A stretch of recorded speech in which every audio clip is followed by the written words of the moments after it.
Como aprender a aprender? Bom, acho que o primeiro passo, né, é a pessoa se autoconhecer.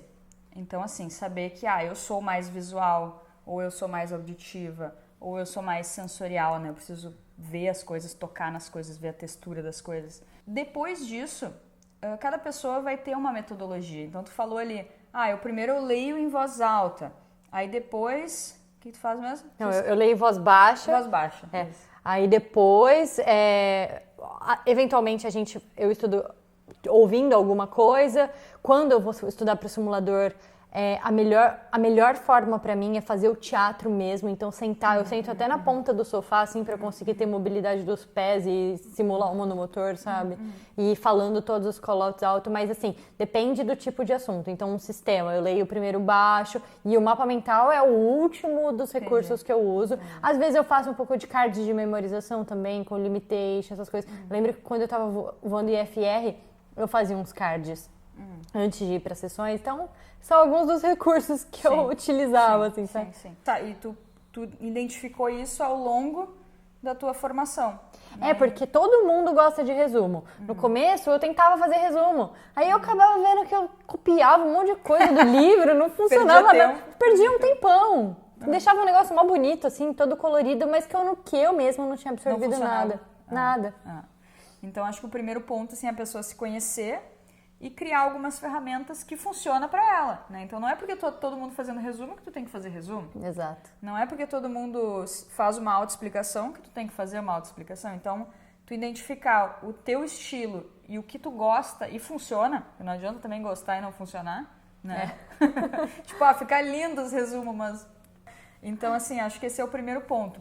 Mas, quando a gente fala de neurociência, todos nós funcionamos da mesma maneira. O nosso cérebro, a forma como a gente estabelece conexões, a forma como a gente aprende em termos cerebrais é a mesma. É químico? É químico também. Na verdade, é homeostático, né? Que é químico, elétrico e osmótico, né? Enfim, quando a gente começa a aprender, os nossos neurônios eles já estão lá. Existe a neuroplasticidade em adultos também, não tanto quanto em crianças. Ou seja, a gente tem a capacidade de criar novos neurônios, sim, só que não numa intensidade, numa quantidade tão grande quanto as crianças, né? Mas o grande lance da aprendizagem são as redes neurais. Então, é um neurônio que está aqui e um neurônio que está aqui. E eles não têm relação nenhuma. Mas no momento que tu estimula, que tu aprende, que tu vê algo novo, ele começa a fazer assim, ó. Né? E aí ele se conecta. E aí criou ali uma redezinha. Isso significa que já nasceu o conhecimento ou não? Só criou a criou sinapse? O caminho, criou a sinapse, tá? Criou a sinapse. Conforme tu vai fortalecendo esse caminho sináptico, então a gente tem neurônios, né? Um neurônio 1, neurônio 2. Ele criou uma rede neural aqui, né? O dendrito dele, que é a extremidade do neurônio, se conectou ali no outro. Não chega a conectar, né? Para poder ter um impulso nervoso, mas eles quase se tocam. Então, tu estimulou, tu criou essa conexão, tá? Agora, no momento que tu repete, no momento que tu desenha, no momento que tu fala para alguém, no momento que tu explica para ti mesmo, no momento que tu, sei lá, questiona, mentaliza, né? Muitas vezes o instrutor fala, mentaliza isso aqui no pernoite, né? Voo Durante mental, a instrução. né? Faz um voozinho mental. O que tu tá fazendo? Tu tá fortalecendo esse caminho sináptico, tu tá fortalecendo essa rede neural. Então, como tudo, né? Se tu não estimula, não cresce. Então, o treinamento nada mais é, a gente poderia até trocar a palavra treinamento por fortalecimento de caminho sináptico. Que é a mesma coisa que fortalecer um músculo, Mesma né? coisa. De academia, que você vai lá, treina, cria uma lesãozinha ali no músculo, sara, aí cria de novo e assim vai, e você vai fortalecendo isso. Quando você já estabeleceu o conhecimento, se você para de usar, ele some ou ele fica lá adormecido? É que nem musculação. Ele desfaz. Ele desfaz? Desfaz. Ou só ele desfaz. Enfraquece? Ao mesmo tempo que a gente está sempre fazendo novas conexões, a gente está apagando, a gente está perdendo, desfazendo outras conexões. Isso acontece muito durante o sono, né? O sono reparador. Então, o que acontece quando tu dorme? O teu cérebro, ele automaticamente ele seleciona, isso é importante, isso não é. E aí ele reseta aquilo ali, porque tu não precisa. Né? Ou ele reseta, acha que tu não precisa, né, na verdade. ou reseta, ou ele fala isso daqui, fixa, né? Isso daqui é efetivamente o que eu vou precisar, Exatamente. Então é onde você absorve realmente isso. E o como é que tu fala pro teu cérebro que isso tu quer resetar e isso tu não quer resetar? Não sei, me conta que eu quero saber. Fortalecendo o caminho sináptico. Quanto mais forte ele for, quanto mais tu falar sobre aquilo, tu refletir sobre aquilo, trocar ideia, tu desenhar, mais forte aquele caminho sináptico vai ser. Então o teu cérebro vai entender, bom, se esse caminho aqui tá com essa estrada, pô, não vou desfazer esse negócio. Entende? Agora, se só tiver uma conexãozinha ali, mequetrefe, né? Só uma pontezinha ali, vai dizer, não, isso aqui é bobagem. Entende? Então, por isso que o estudo contínuo é muito importante. Sim. Né? Tu não simplesmente, hoje é domingo, tô de folga, eu vou estudar o dia inteiro. Vou estudar a matéria inteira, acabou. Vou estudar tudo, acabou, vou passar na prova. Beleza, pode até passar na prova. Passou 2, 3 noites, como é que era aquele negócio mesmo? Tu não lembra, por quê? Porque o teu cérebro ele desligou. E como é que funcionam as técnicas? Antes da gente entrar nas técnicas, eu até queria te perguntar sobre aptidão. Porque você começou falando sobre esse assunto dizendo todo o processo de aprendizagem de todas as pessoas acontecem da mesma forma. Mas tem gente que nasce com aptidão para X, tem gente que nasce com aptidão para Z. Algumas pessoas nascem muito boas já para tocar um instrumento, outras para fazer um esporte. Isso é uma crença limitante que você nasceu com ela, porque você acredita que você não é bom, porque você ouviu falar a vida inteira, ou realmente existem aptidões? Não, existem aptidões, com certeza. Inclusive, vindos da carga genética, né? Tu vê que muitas vezes um cantor tem filhos que cantam, já nascem, né? Pequenininha, a criança já canta, já toca. Claro que o meio influencia.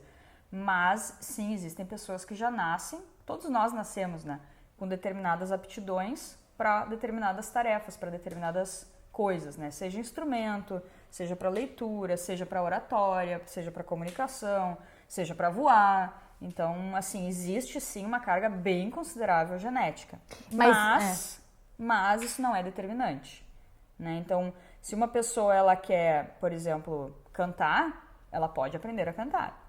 Se uma pessoa quer voar, a gente não nasce sabendo voar. A gente tem que aprender a voar. Algumas pessoas têm mais facilidade, porque já tem essa aptidão natural de motricidade fina. E aí, quando ela vai para o voo, ela desenvolve com mais facilidade isso. Ao passo que pessoa que não tem essa carga genética, ou até mesmo nunca brincou muito com isso, quando era pequena, não brincava de Lego. Então, a pessoa pode ser lá na frente tenha mais dificuldade. Sim. Então, assim, existe sim uma carga genética, existe o ambiente que essa pessoa está inserida. Né? Eu, por exemplo, eu sempre fui uma menina que brincou do que quis. Então, eu brincava de Lego, eu brincava de espada, eu brincava de luta, eu brincava de boneca. Né? Depois a gente pode até falar sobre isso, né? Na aviação. Pra mim nunca teve essa diferença. Eu vestia rosa, eu vestia azul, eu vestia amarelo. Tipo, dentro da minha casa nunca teve isso. Distinção essa de gêneros. Distinção, não existia isso, sabe? Claro, eu era menina, enfim, né? Normal. Minha mãe me enchia de lacinho, mas se eu quisesse ficar com lacinho, eu ficava. Se eu não quisesse, eu tirava. Então, assim, só para exemplificar como o meio, ele tem uma influência e a genética também tem uma influência. Mas existe uma coisa que eu acho mais poderosa do que a genética e do que o meio, que é a tua vontade. Então, se tu decidir que tu quer fazer aquele negócio e tu estiver disposto a desenvolver aquela habilidade, tu vai desenvolver aquela habilidade. Porque toda habilidade pode ser desenvolvida. Toda. Não existe nada que tu não possa fazer. E aí entram as crenças limitantes. Porque muitas vezes a pessoa está inserida num ambiente onde ela é rotulada. Que dizem, tu é preguiçoso. E assim, até mesmo se a gente entrar um pouco mais na profundeza das crenças limitantes, né? A gente nasce ouvindo dizer, você nasceu ouvindo dizer que você era Karen, menina, gaúcha, brasileira, de uma classe social X. E você acredita nisso. Você é boa nisso, você é tímida, você... No meu caso, que eu era de Ribeirão, que eu era menina, que eu era irmã de três... minha família era basicamente cheia de mulheres, então que a gente tinha que dar conta, então a gente vive atropelando tudo, porque tinha que dar conta. E aí, são as crenças que eu nasci acreditando. E aí, se a gente não tem o autoconhecimento, é muito doido, porque você vive a tua vida acreditando nisso, e às vezes nem é isso que você se identifica de verdade, nem é isso que você é de verdade, no seu íntimo, né? Sim. Então, o autoconhecimento, até uma terapia, até se a gente for, né, na parte mais psicológica da coisa, você perceber, tomar consciência disso é o primeiro passo para você conseguir mudar, quebrar essas crenças. E se eu te disser que até 4 anos de idade, tudo que a criança vê, enxerga e ouve vira uma memória de longa duração. Tudo, absolutamente tudo. Na verdade, até 2 anos, tudo vira sinapse. Absolutamente tudo vira sinapse. Por isso que as crianças dormem muito, né? Porque elas cansam muito. O esgotamento mental da criança, tanto que se tu olhar para um bebezinho, ele tá sempre assim, né? Ele tá sempre muito enlouquecido. curioso. Eles estão sempre olhando. Eles estão sempre olhando para tudo, porque tudo que ele vê, tudo que ele sente, tudo que ele toca, tudo que ele mete na boca, tudo vira uma sinapse. E o sono para absorver. E o sono vai definir, né? O que fica, o que sai, e também vai descansar ele, porque ele teve uma explosão, o cérebro dele tá ali, né? Tá enlouquecido aquele bebezinho, ele tá muito louco. E aos 4 anos, então, a gente tem a poda sináptica, que seria nem tudo vira sinapse, nem tudo é perceptível, que é quando a criança começa a conseguir focar mais em uma brincadeira, ela consegue olhar mais fixo, ela consegue passar mais tempo brincando com o mesmo brinquedinho. Então não é qualquer coisa que tira a atenção dela, ela não está mais captando todos os estímulos, né? Então 4 anos acontece isso. E até 4 anos, tudo que a criança receber de informação, então se tu passar lá falando para a criança, tu é vadio, tu é lento, tu é burro, ou o contrário, né? Tu é muito bom, vamos lá, pô, tu é dedicado, tu é esforçado, tu é talentoso. Tudo isso vira memória, fica instalado, né? Fica instalado na memória de longa duração dela. E uma coisa que eu acho muito, muito curioso também, que não tem muito a ver com o nosso tema, mas que até 8 anos a criança não tem abstração. Então, tipo assim, se tu falar pra ela, tu é chato, ela realmente vai achar que ela é chata. Ela não sabe que tu tá falando de brincadeira, ela não tem sentido figurado. Então, olha que loucura a quantidade de coisa que fica na nossa cabeça dependendo do meio que tu tá inserido. E aí, por isso que existe a preocupação tão grande hoje na sociedade com a primeira infância. Que é justíssimo, né? Porque isso vai ser o profissional do futuro. Isso vão ser as pessoas que vão estar na sociedade no futuro. E que nascem todos os traumas que a gente vai reproduzir depois. Exatamente. Um trauma nada mais é do que um caminho sináptico altamente fortalecido. Entende? Como é que quebra isso, né? Só com muita terapia? Só com muita terapia, com esquecimento. Tu precisa mostrar para o teu cérebro que aquilo não é importante. Então, tu precisa ter outras conexões que vão ser mais importantes do que aquilo. Por isso que diz, não fica remoendo. Porque quando tu fica remoendo, tu tá fortalecendo aquele negócio, entendeu? Então, tem que ser trabalhado, mas eu acredito que com muito mais outros elementos, deixando esse cada vez mais fraco, né? Tanto que as pessoas falam, o tempo cura tudo. Na verdade, o tempo faz com que a sinapse apague. Entende? Naturalmente, o tempo vai fazer com que você esqueça. E aí, vamos entrar agora nos processos de cognição, a gente já falou, memória, papel da emoção no aprendizado, que eu acho que tem tudo a ver com tudo isso que a gente já pincelou um pouco, né? A memória, ela tá muito diretamente, né? O maestro, digamos assim, do cérebro da memória é o hipocampo. E ele fica bem no meio do cérebro. E olha que loucura, o estresse, tá? Qualquer tipo de estresse, ele faz com que o hipocampo diminua fisicamente, a estrutura lá do cérebro diminui fisicamente em até 50%. E coisas que não te gerem estresse, né, que a gente vai definir em seguidinha, ele pode aumentar em até 50% a região do hipocampo. Então, se tu tá sob estresse, a tua memória vai ser altamente reduzida, porque o tamanho do hipocampo diminuiu fisicamente lá dentro, ele muda de tamanho, tá? Que eu achei muito louco quando eu descobri isso. E a tua atenção também fica reduzida. E o que seria estresse? Estresse é a quebra do equilíbrio, né? Que é o equilíbrio homeostático que a gente falou antes, né? De elétrico, químico e osmótico. Mas basicamente, resumidamente, é quebra do equilíbrio. Então, tu teve alguma briga, ou tu tomou pouca água, ou tu dormiu mal, né? Ou tu tá fadigado, ou tu tá com algum problema, com alguma preocupação. Isso vai quebrar o teu equilíbrio energético, né? Para ser mais simples assim.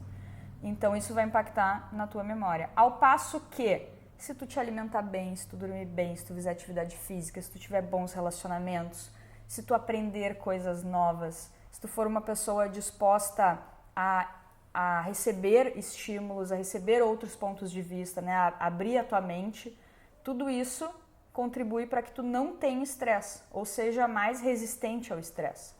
E o teu hipocampo pode aumentar de tamanho, então a tua memória melhora.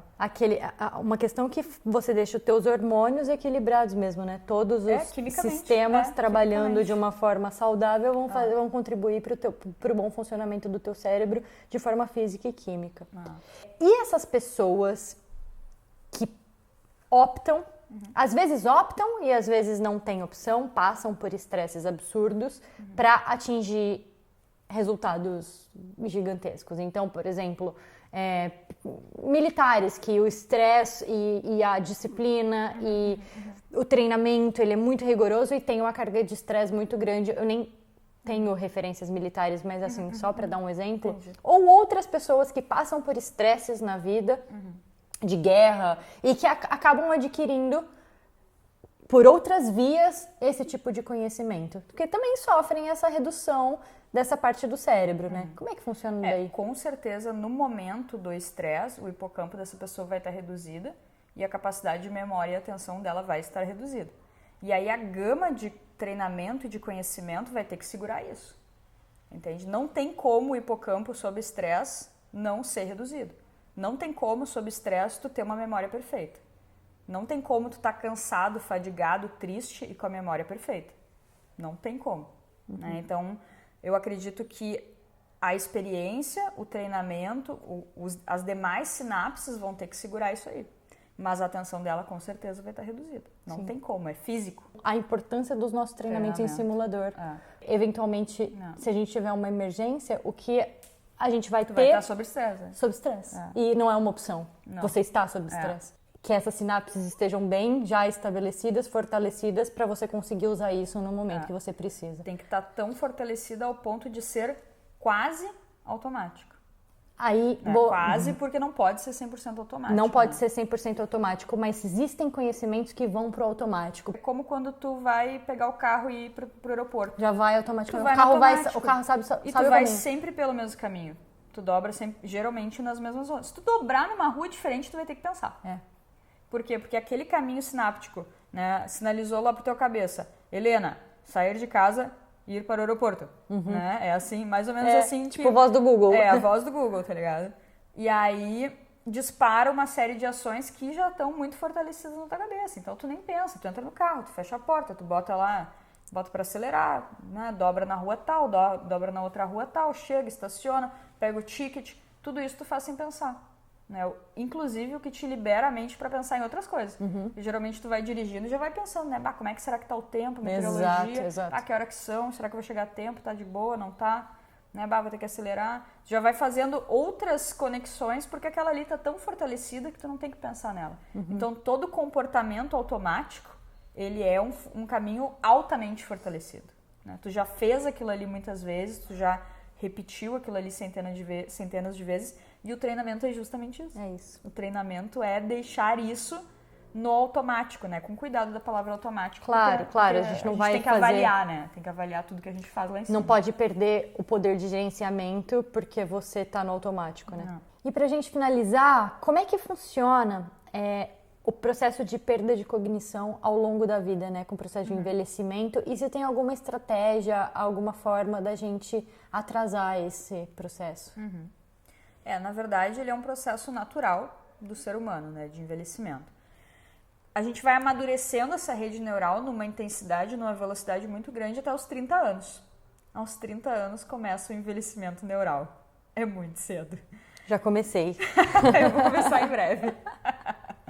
Então, assim, começa o envelhecimento neural. Mas a gente tem que tomar cuidado com isso, porque o envelhecimento neural é uma coisa natural e não é uma coisa agressiva, né? Então, assim, uma pessoa saudável, tá? Não uma pessoa que tem algum problema de memória ou predisposição ou até mesmo comece a desenvolver Alzheimer ou alguma outra doença. A gente está falando de pessoas saudáveis aqui, tá? Então, após os 30 anos, é normal que as pessoas comecem a sentir um pouco mais de dificuldade ou tempo para executar uma mesma tarefa mental ou até mesmo uma atenção um pouco reduzida. Só que isso não é do dia para noite, é uma coisa gradativa e que tu não vai perceber, não vai ser assim, um dia eu acordei com envelhecimento neural, sabe? Não acabou. É assim, acabou. É normal a gente ter essa perda gradual de até 10%. né? Até 10% tu pode perder dessa tua capacidade que tu desenvolveu até os 30 anos. Até 10% do quê? 10% de toda a rede. Do que você já tem de sinapse. Do que tu já tem de rede neural, de sinapse, de neurônio, de tudo. Isso depois dos 30, ao longo do resto da vida. Ao longo do resto da vida. Até que 10% pouco, né? é ok. Achei que E fosse tudo mais. depende, assim, ó, de como que é a tua rede neural.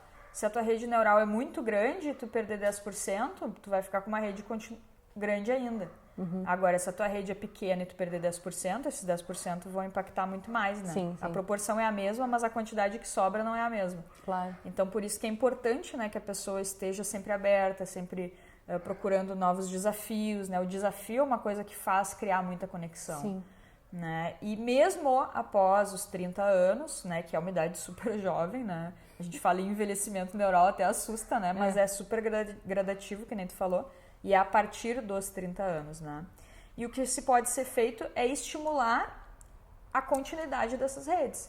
Então, tu não para de criar conexão, tu só vai perder alguma coisa que ficou ali, que tu não está utilizando, né? Vai sair. Também se fala muito em amadurecimento. O amadurecimento nada mais é do que isso, né? Tu tirou aquelas redes ali que não importam tanto e tu ficou com aquela rede que está madura, né? Mas nada significa que tu não possa desenvolver novas redes. Tá, Karim, mas e como que eu desenvolvo novas redes? Da mesma maneira como quando tu não tinha envelhecimento neural. Então, aprendendo uma nova língua, ouvindo música, atividade física, desafios, mudar alguma coisa na tua rotina. Então, tudo que estimule positivamente, né? E que tu continue desafiando o cérebro. Sim. Né? Que tu não fique assim, agora envelhecimento neural é só ladeira abaixo. Não, tem N possibilidades. N possibilidades. Então, hoje em dia, inclusive, né? A gente tem pessoas muito ativas aí, com 60, 70, 80 anos. Imagina, 60 super jovem. Eu tenho uma avó, minha avó paterna, ela se formou numa segunda faculdade agora, pouco tempo atrás. Que legal. Então, tu imagina, assim, a quantidade de coisa que ela aprendeu, desenvolveu. Imagina como é que é o cérebro dela. Sempre ser curioso, né? Participar, evoluir, conhecer gente nova, fazer uma nova língua, enfim. Quanto mais ativo tu for, de uma maneira bem geral, assim, né? Até já ouvi falar a diferença de homens e mulheres nessa perda ao longo da vida, porque homem não tá muito habituado a fazer os trabalhos de casa, ou pelo menos não estava nas gerações antigas. Isso não tem nada a ver com... Isso é cultural, não tem nada a ver com cultural, gênero. é bem cultural. Mas como os homens não estavam habituados a fazer as tarefas domésticas, quando se aposentam, as mulheres continuam ativas. Os homens não. Que legal. Então acaba que as mulheres ficam mais, né? Sim. Continuam desenvolvendo esse fortalecimento. É curioso isso, eu não sei se esse dado também é verídico ou não, mas faz sentido. Já ouvi falar isso. Até de percepções mesmo das pessoas que vivem isso, né? E é isso, galera. Gente, quero agradecer muito a Karen. Eu tenho certeza que agregou muito a todos vocês que estão ouvindo, a mim, esse conhecimento incrível, que muita coisa eu não sabia e, nossa, saio daqui outra já, assim, é uma grande aula. Muito obrigada. Imagina. Nem sei, nem tenho palavras para agradecer. E eu vou pedir para Karen deixar aqui todos os contatos dela, do trem de pouso, do EAD, do coach de aviação que tem também na plataforma, para todo mundo que tiver curiosidade de conhecer esse trabalho tão incrível.